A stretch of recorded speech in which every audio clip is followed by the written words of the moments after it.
Hello and welcome to the Calmcast, a time to feel calm and think clearly. I'm Claire Downham, the Queen of Calm, a transformational life coach. I was a burnt out head teacher who finally made the journey to calm after years of trying, and I want to prevent you from having to do the same. The Calmcast is a series of short explorations, gently guiding you back to your natural state, which is calm and clarity. Just listen like you would listen to music, with an open mind and curiosity. There's nothing else to do. Now let's relax into today's episode. So today I'm talking about how to follow your joy. And it came to mind to talk about this because recently I went for a walk around my local area.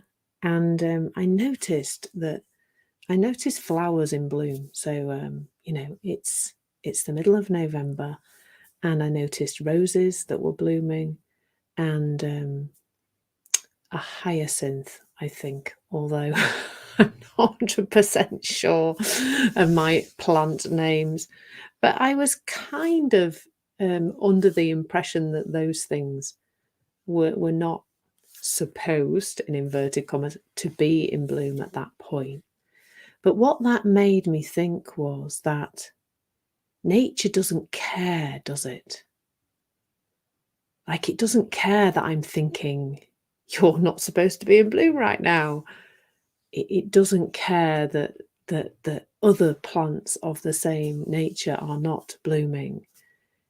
It just does what it does because it's being powered, nature, by this invisible, magical, wonderful force.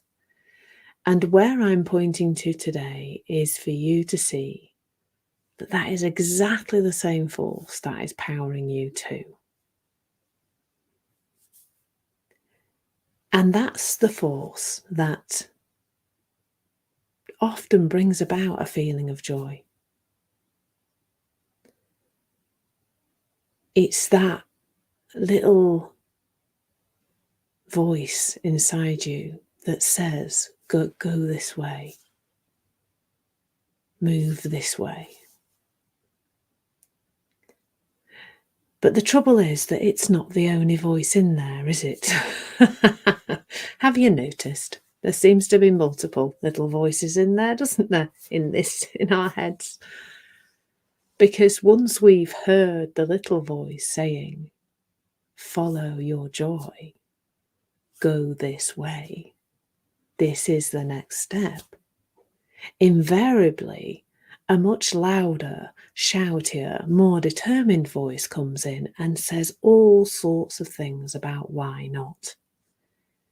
So it may say, well, you can't do that, you look a bit stupid, you're not good enough, you're not clever enough, I read a post just now, you're not old enough, you're not young enough, you're not the right age to do that.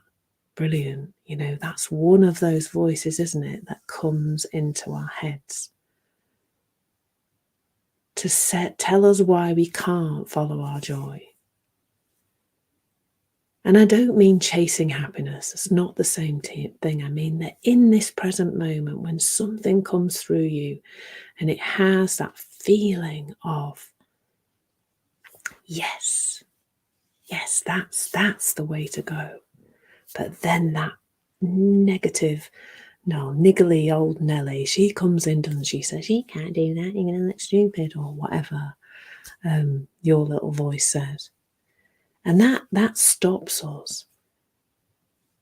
And the other part to that, I think, or maybe it's all part of the same thing, is that comparisonitis, where the voice says, well, you're not as far ahead as them, you should be further on, you can't be as far, whatever. It's all there, isn't it? Holding us back and stopping us from following our joy. Now, it may seem like there's a lot to do to contend with this issue. It seems like an issue. I want to follow my joy and I'm not.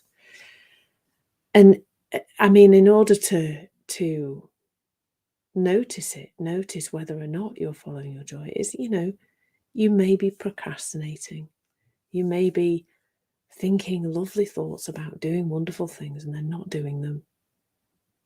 You may be really conscious that you are not putting yourself out there in a way, not going for a promotion, not putting yourself out there in your business. Whatever it is, you will have some awareness of these places in life where you're just not following that little voice inside you. So what is there to do about this? Very little, as it happens, which is great, isn't it? I'm not going to encourage you to do lots of affirmations. I'm sure if you've listened to me before, you'll know that already.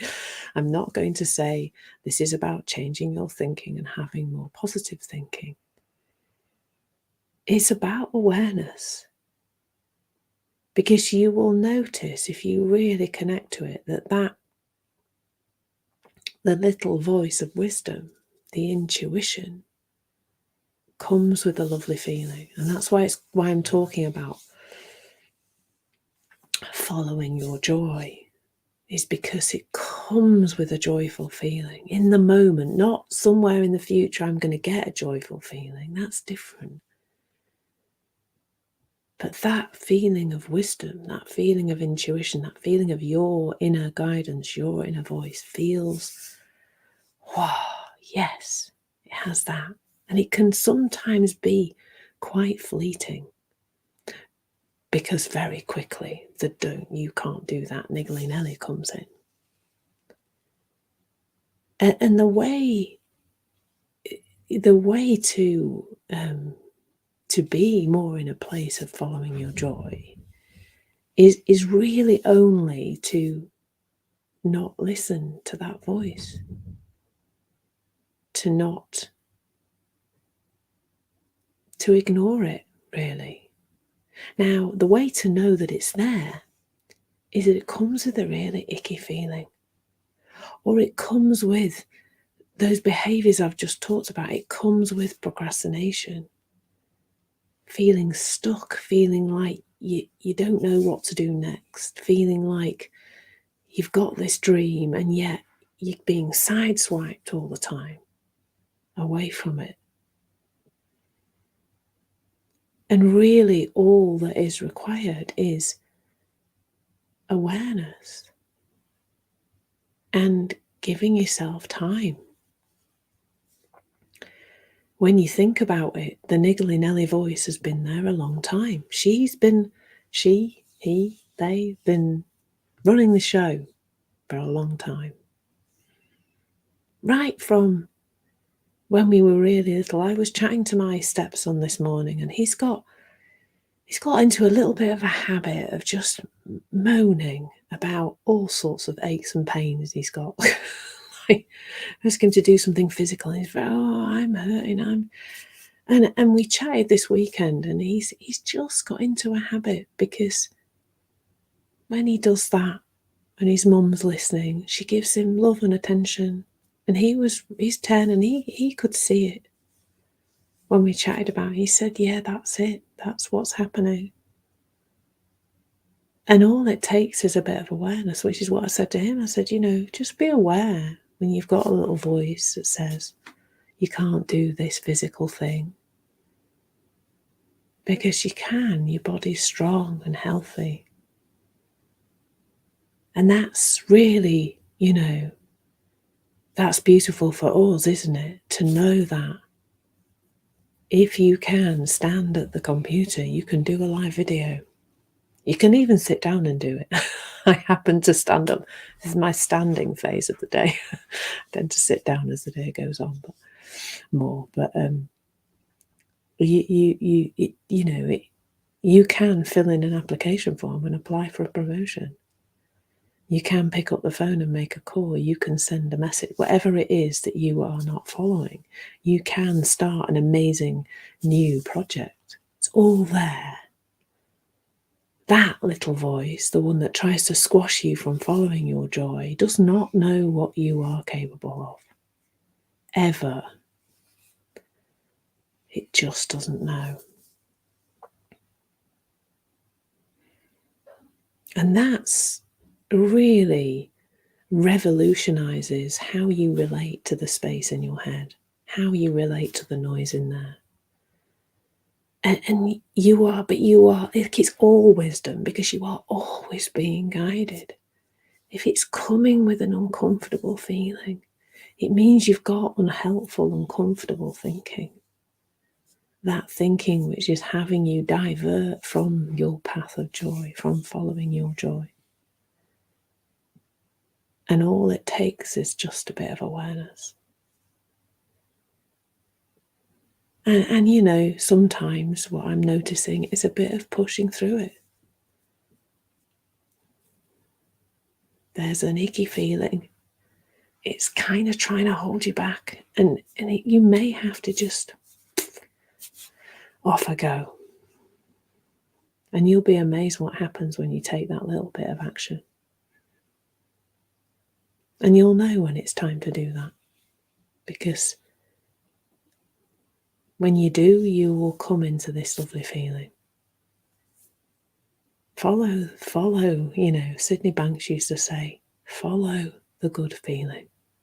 And that doesn't mean chase it. That doesn't mean, when I've got the big house and the car, I'm going to feel happy.